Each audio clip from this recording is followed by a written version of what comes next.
What's up, you guys? Welcome back to another Because of Sales podcast with Jake and I.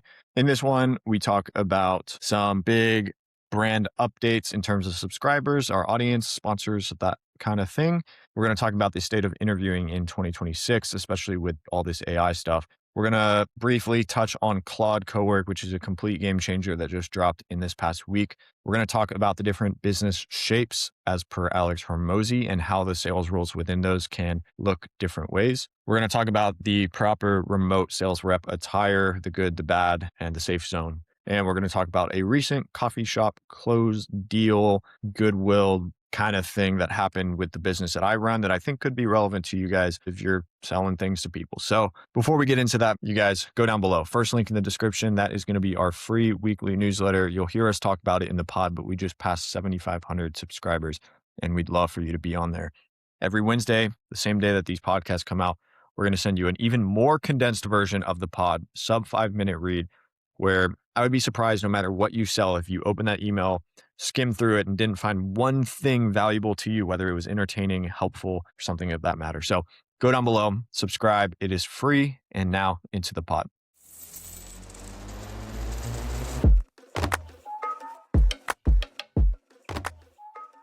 Welcome back, you guys. Because of Sales podcasts, it's just Jake and I. Another week talking about sales guy things. We have a pretty stacked agenda here for you guys today. Let me run through it really quick. We are going to talk about some recent newsletter milestones that we've hit. If you guys don't know, we are a newsletter first business here. Every week we send you something good to read. It's going to help you out. Second thing we'll be talking about is the state of interviews in 2026, especially for some of these really large AI focused companies. I want to talk a little bit about Claude Cowork after that. I'm not sure if you guys have seen it. It's kind of a big deal. There's a lot going on there, so we'll just kind of touch on that. Jake wrote on here, business shapes. So there's a few different types of businesses that you guys might sell for that deliver different products, services. We want to talk about the differences between the sales roles depending on the business shape that you're selling for. I've been seeing a lot of noise online about attire of remote closers, specifically twice in the last week.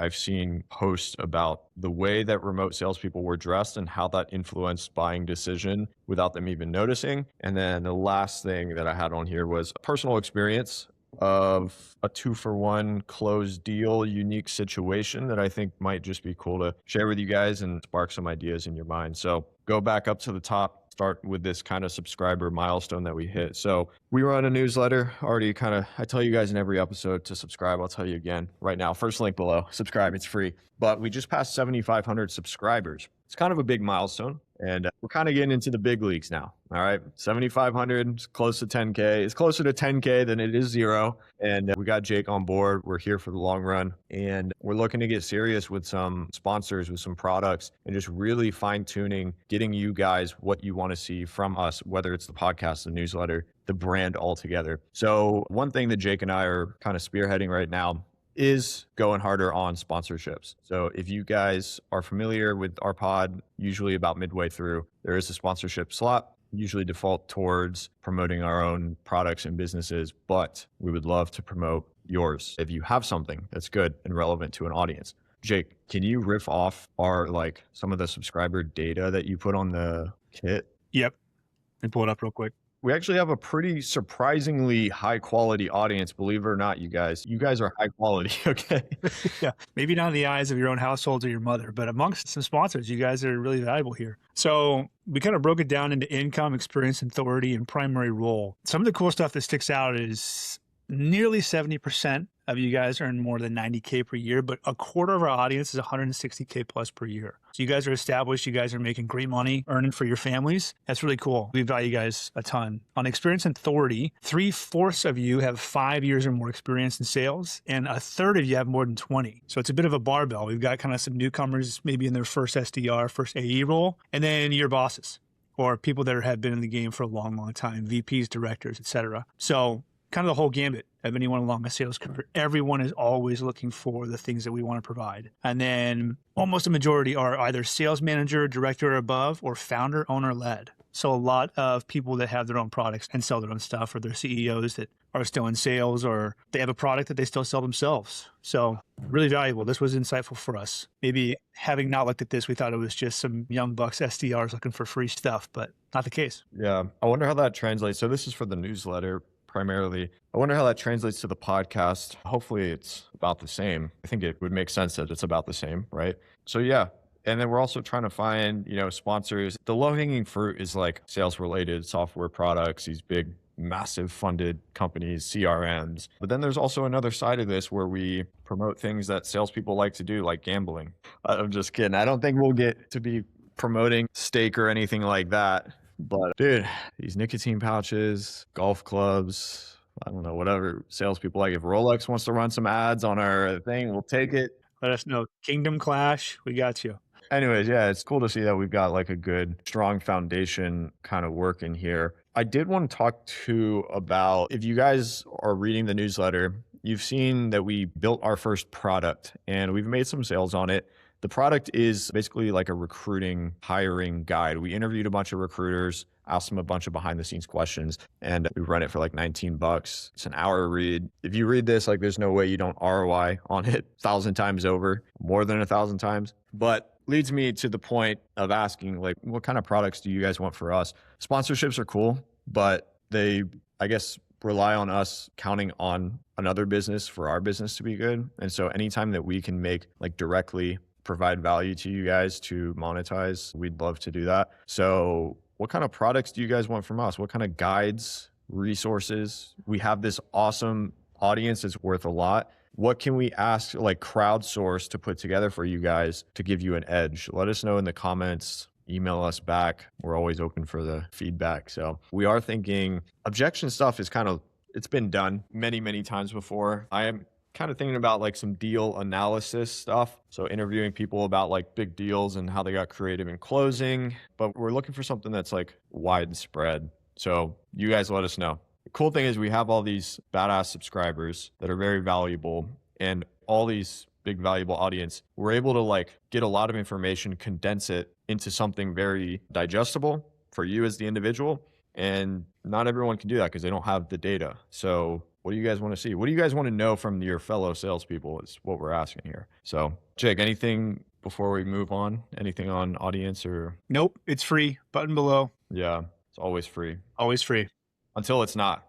No, I'm just kidding. I do think it'll always be free. All right, let's move on. I'm going to stand up because my hips are cooked right now. Standing desk activated. Here we go. You'll see the big fella in real time. You have a standing desk that actually meets you where you're at? Hey, watch it, buddy. I had this like piece of IKEA wood, this big piece of lumber, and now I can actually have a standing desk so people can actually see me like. Just touch the roof like that. Yeah, if you guys didn't know, Jake is, how tall are you, 6'8"? Yes, my license says so. We're 6'8". We are, yeah. So you're actually like 6'5"? Is that?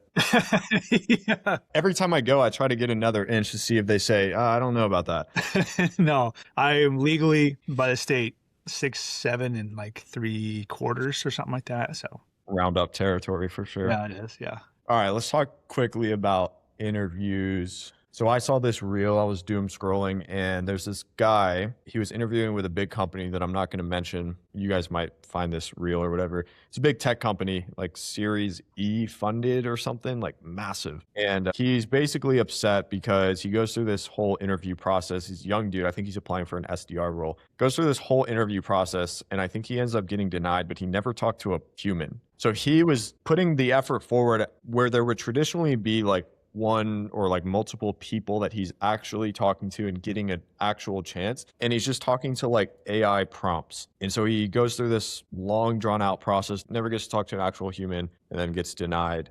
And I would like to think that this company is like an AI front runner, right? Like not everybody's doing this yet, but the way that AI is progressing and all these companies are kind of like minimizing human capital wherever they can, I wouldn't be surprised if this was happening a lot more. Have you ever gone through that, Jake? Because I know I've applied to jobs before and it wasn't like AI that I was speaking with, but it was like video prompts. And then I assume somebody was maybe hopefully watching them on the back end. But have you ever had this experience? I've had the video prompt thing where it's like, here's a prompt, record it in under 30 seconds. I have not encountered the AI screener or process or anything, which is a shame on behalf of all sales reps and anyone going through the hiring process. It's like the problem was broken before with people.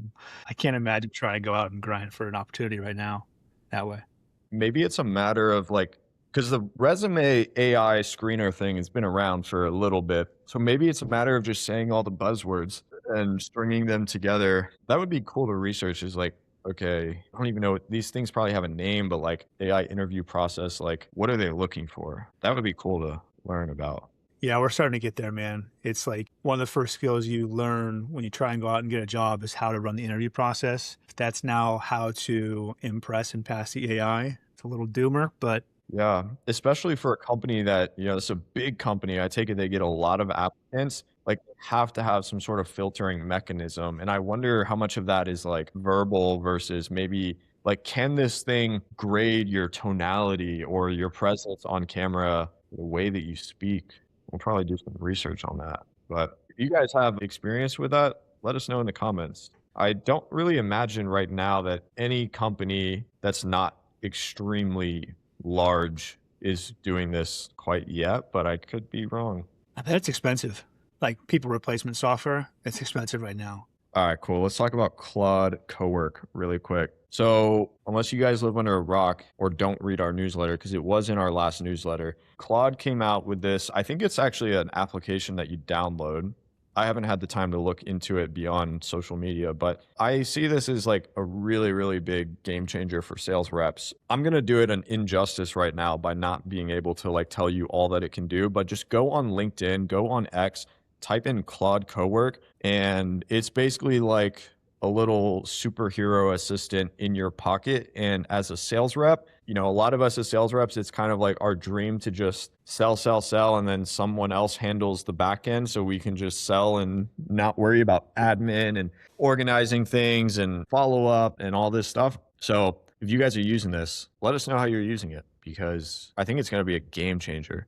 All the stuff that I've seen people doing with it so far. But Claude in itself, kind of a little bit off topic now, but I used to be a ChatGPT guy. I still am for certain things, but I am slowly becoming more of a Claude guy. What about you?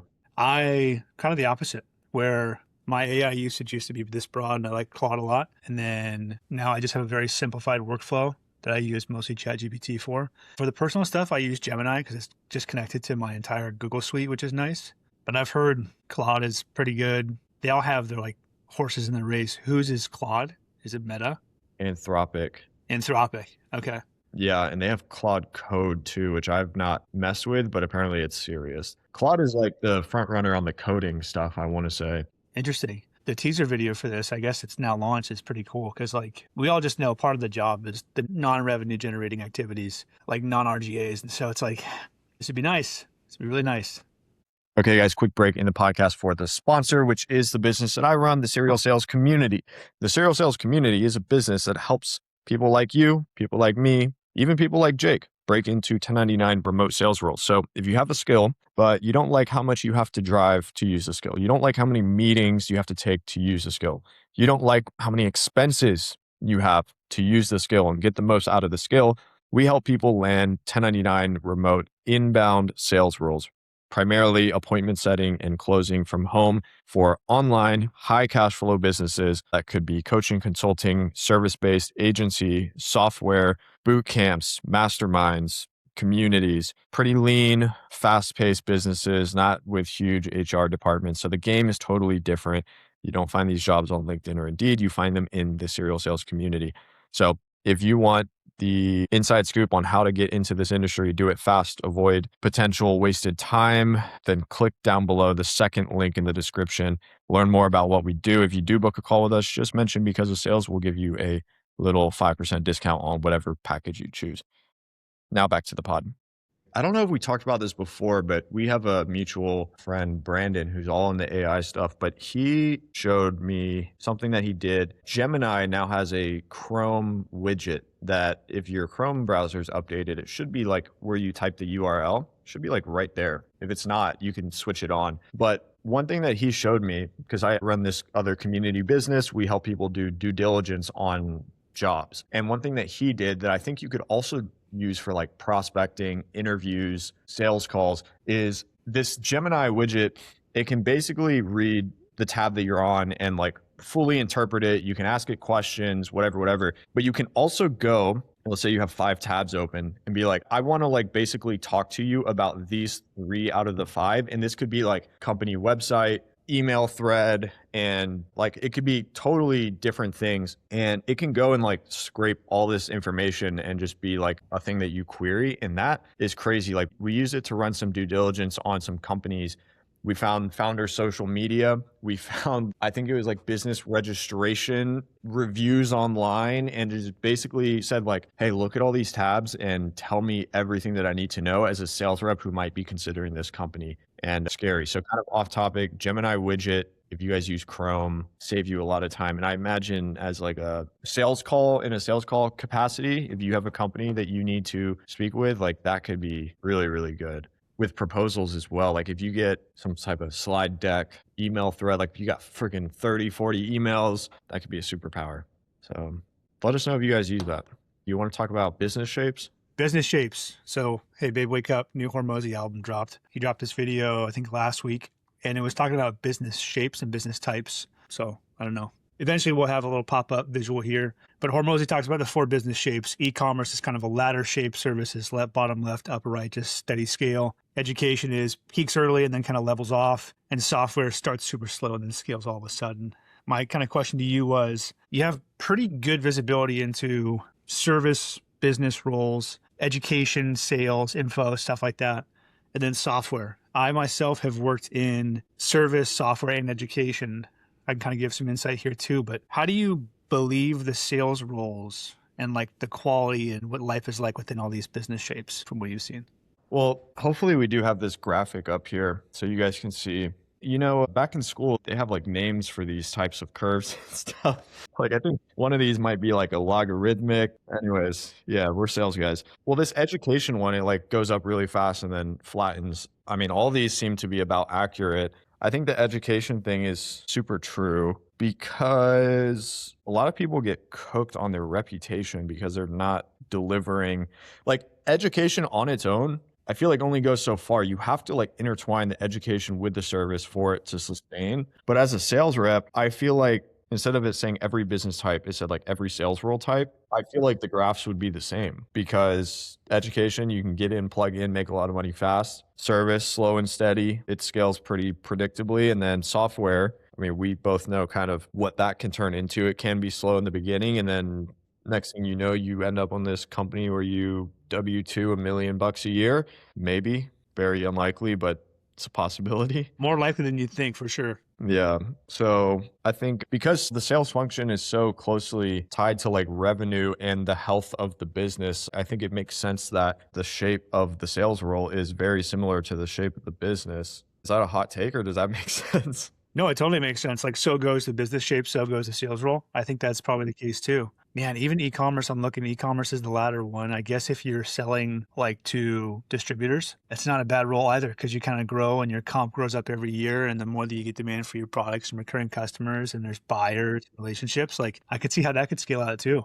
That's very interesting, dude. I think a lot of people, including us, are familiar with like drop shipping and e-commerce, but there are people out there who drop ship like hot tubs and saunas and all this, and they're on the phone selling these things. Like it's sales role, drop shipping, high ticket. No, that makes sense too. I didn't even consider that. There's a really cool e-commerce business in my neck of the woods. They have their like headquarters, a distributor, like main distributing warehouse here. It's called Ram Mounts. Have you heard of them? Yeah, I think you told me about them maybe. Yeah, maybe. I'm kind of a big fan of this company. I tried to prospect into them one time and just kind of fanboyed out. But they basically make car mounts and protectors for specifically like first responders, field trucks, like a laptop mount for a cop car. They make that mount. Or a drone, back of the truck drone build out for commercial washing companies. They'll make the mount for the washer that stays in the truck. So basically it's just add-ons that they have for cars and trucks and things like that. And they have people that sell to like local municipalities and fire departments and things like that. They also do the little iPad holders for golf carts. Like they just own those markets. They just know how to do it. It's very cool. Be cool to sell for them. I feel like when you get into like those deals with like government and city related stuff, super sticky. So like if I'm thinking of the graph, it might look a little different. I don't know how it would look different, but The one thing might be different is it's like insurance. So they get commission up front for the contract. So if a local government's going to buy mounts from you for a year, you get paid on the advance order from all of that inventory. So basically they can say, okay, well, this inventory in the warehouse is set aside for San Diego County, whatever. Okay, we'll cut you a check. Thanks for selling that. There's no more work for you to do. It's now in the group's hands. So you get paid up front for an order that's to be delivered. yeah. And probably not the case with the iPad golf cart holder, but like all of this is funded by governments. And it's like, hey, here's our budget that we have to spend for this. Like it's like a different game. And it's like a natural economy thing too with this, where they have to get new updated cars and trucks and vehicles and equipment. And that becomes a new spec and a new inventory product because it has to fit the new car. And so they make a new product and they sell it. And yeah, it's cool.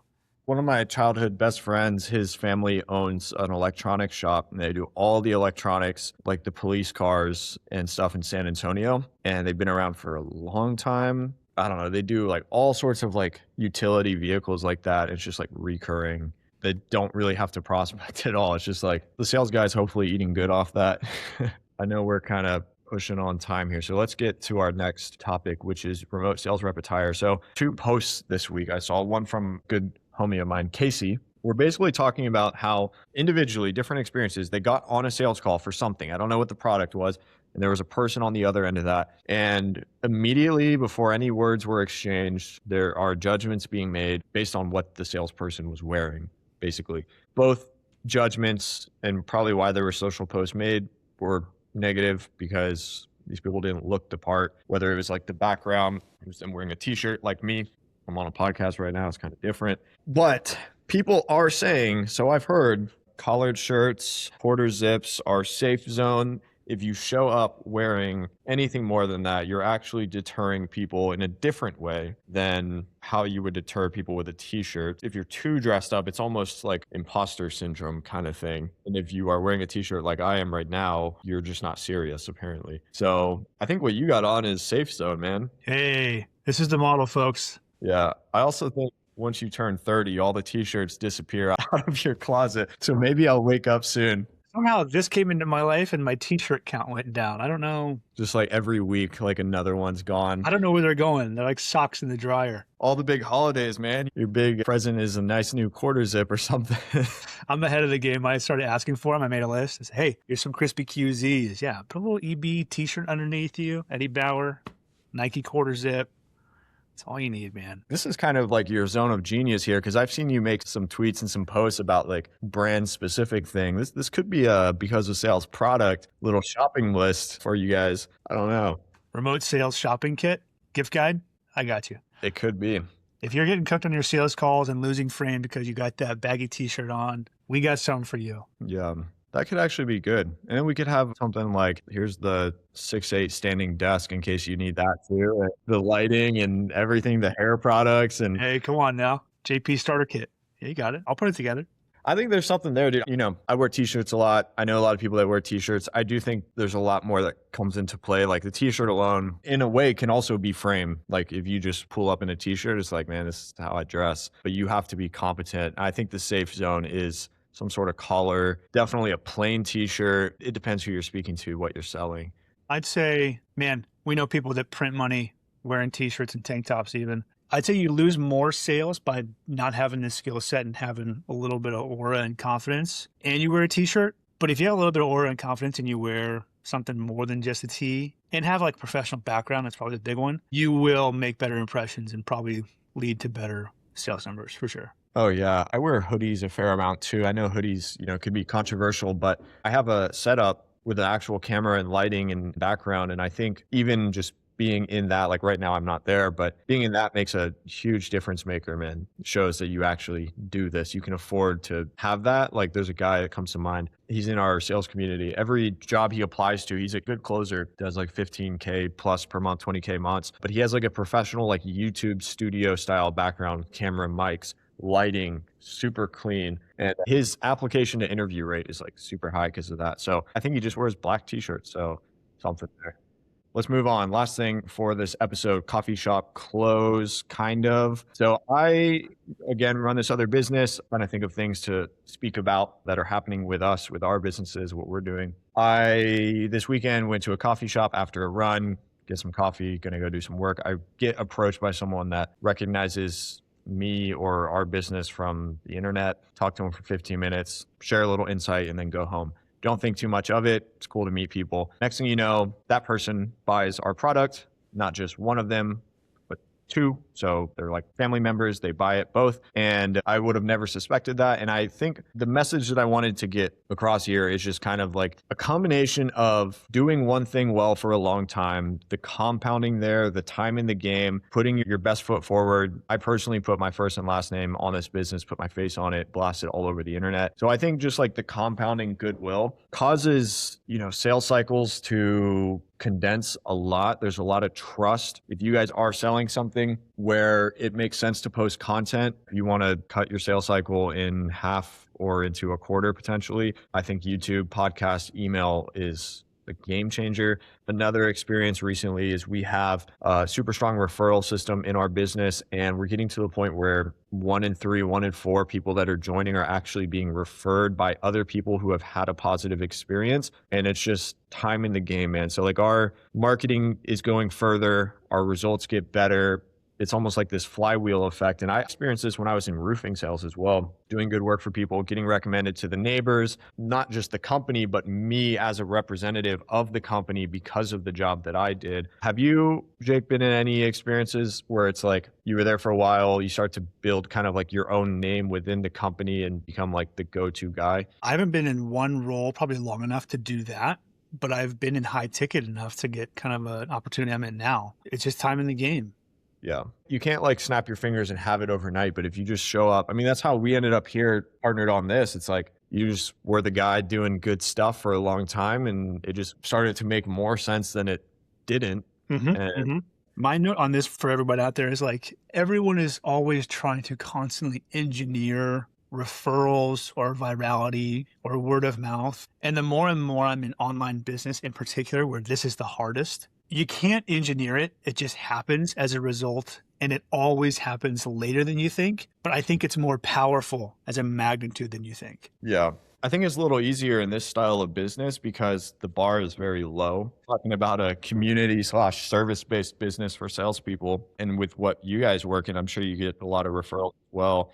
If you just set expectations and fulfill on those, it's actually not rocket science, believe it or not. It's not. It's just, man, stick around the longest. In our industry, I don't think we're competing with other people that are real experts on this. If you have an education/service product, you're just really out competing the folks that think this is a cool thing they want to do, and then they just attrition out. Yeah. So if you're a sales rep right now and you're fighting for slightly higher pickup rate on your cold calls, or you're knocking doors and you're like really in the trench, just like fighting tooth and nail for every lead, think about when you do get leads, how you offer the best service possible and just become the go-to. You can make this in any industry. You can make it in door-to-door software, whatever. Like posting content is almost a prerequisite in most cases. It definitely makes it easier. So I think that's it for today. Any parting words for our guests? 2 buttons down here really help a lot. Time and energy. If you're still here, make it worth your time and energy too. Yeah, guys, every Wednesday, we're coming out with the pod. You can't watch the pod on 2x speed and watch a 15-minute pod. At least read the newsletter, which is in the first link. It's free. That'll be less than 5 minutes, and you don't even have to read the whole thing. Just skim around and find what you like, because there's definitely something in there for you. But that's where we cut it today. So thank you guys for watching. Subscribe if you're not. Like the video. Comment below. All the stuff that we asked you guys. Let us know what you guys want to see, and we'll catch you next week. Peace. All right, guys, that was the pod. Another one, just Jake and I talking about some things that are top of mind, what we're seeing on social media, what we're experiencing through the roles that we work. I asked for a lot of feedback in this one. If you guys wouldn't mind to drop a comment about something that we asked for, just give us some feedback, man, because we make these for you. We want to make sure that you are getting what you want when you commit to spending 20, 30 minutes with us every week. So we really appreciate your guys' support. We are very early in the journey, but we've got a long and exciting road ahead of us. So before we get into this, my last request, as always, our free newsletter. Less than a 5-minute read, help you with your sales job, help you do more, get more from your efforts, make it more enjoyable. maybe make you laugh a little bit. First link down below, subscribe. It is free. If your manager found out that you were reading this on the clock, he probably wouldn't get mad at you because you're getting better at the job that you do. And so if you're on the work computer, it's all right. Just go down below, subscribe, and we'll catch you guys next week. Thank you for tuning in.